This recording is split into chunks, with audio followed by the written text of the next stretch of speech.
Believe it or not, the last 3 clients I worked with, I took none of the sales calls and we had some record months and I never once sold the product or service. But that's because I have such an in-depth understanding of sales and how these types of products that my clients sell are sold that I can hire and train a salesperson to succeed in that position. One thing that you can do to make it easier to hire salespeople is give them an increased compensation structure for your first couple hires, so that way you can hire somebody really good and they can make more money when the business is smaller or has a higher level of risk, and use them to create all the KPIs or standardize the sales process for all your later hires where you can make more money on them. Be prepared to shave a little bit on your earnings in sake of the fact that you're going to have that client for a longer term working relationship. That's if you're building a client up from zero. If you happen to be stepping into a business that has a sales team, your goal is often to make their existing sales efforts better. And that just might mean cleaning up all of the things that you know is just basic hygiene as a salesperson, such as confirming your appointments before the call, emails after the call, changing the way that the business communicates with customers, maybe even using a proper CRM. Believe it or not, there are plenty of businesses that exist out there that don't even have a proper CRM or tool that they use.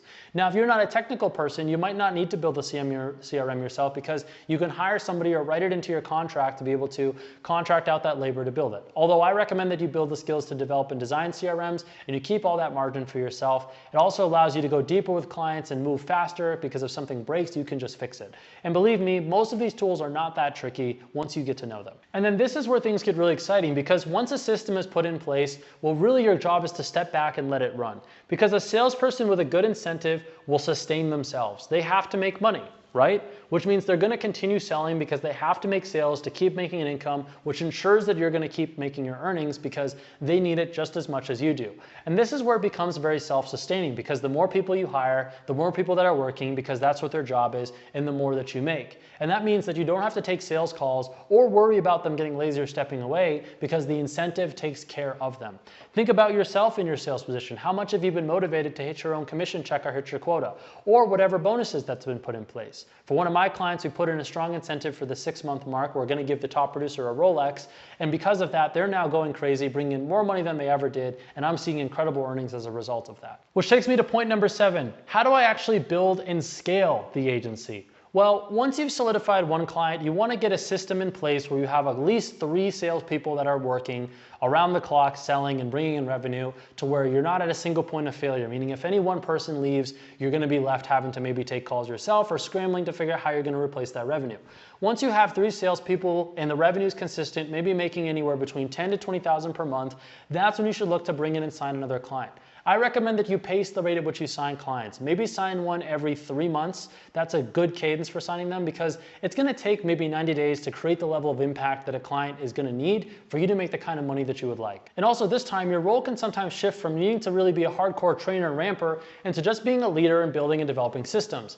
After 90 days, a salesperson can become very proficient at selling your clients' products, and the amount of training and ramping you'll need to do is substantially less. And if you have 3 great salespeople, you can usually scale that really far, which means that you can focus on making strategic moves that will grow the business, or just let the marketing department inside of the client continue to scale up their efforts and watch as your earnings increase as their salespeople are able to convert more of the leads that are given to them. For example, one of our members, Andrea, I talked about him a moment ago, but that's how he was able to take himself to consistent $20,000 to $25,000 per month. Is one of his clients he's been working with for a long period of time, and he's been able to get a couple good salespeople in there that are now hyper proficient, meaning they need little to no management or oversight from him, and selling his clients payment processing solutions. And that's what allows him to be able to step back and have so much time for himself. Another one of our members, Josh, as I might have mentioned earlier, he hired 2 really great salespeople because the company and opportunity he had was so lucrative, and that allowed him to be able to once more step back and let them do the work, while being able to spend time with his family and do those things that most salespeople would like to do, but just don't have the time to. Another one of our members, Larry, he signed a client for $4,000 a month and 10% of revenue, and has had them for now close to 2 years, and they paid him over $90,000 in earnings during that time, where he spends roughly maybe an hour a day or less working with them, roughly more or less 5 hours per week. And that's because he's built in a good system where they're able to get a lot of benefit without his direct participation. Now, what type of tools and systems do you need for running a sales agency? Well, surprisingly, the only tools you really need for getting a client are that of maybe some automations for prospecting. And in the first link in the bio, you can get access to the 7-figure sales agency, which is a complete start to finish protocol of how I built and scaled my own sales agency. It goes in more in depth besides what's in this video, but you need to learn tools for prospecting, and they need to be familiar with the tools that you use in your industry or that you use with your client.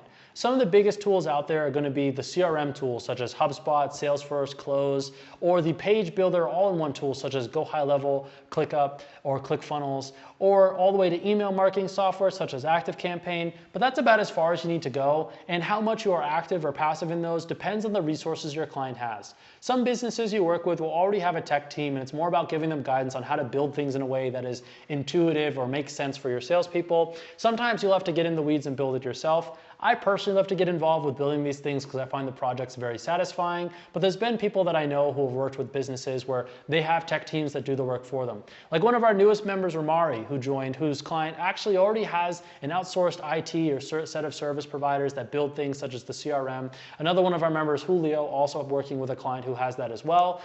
They have their own tech person, and so he was able to give them the schematics for how it was built, and they've gone ahead and built it to spec. But you don't need a big tech stack or to become some sort of IT or developer. You're using what are kind of surface level or layer one tools, as I might like to call them, where you're never doing anything beyond just what the regular features are inside of them. So you don't need to feel intimidated doing this stuff at all.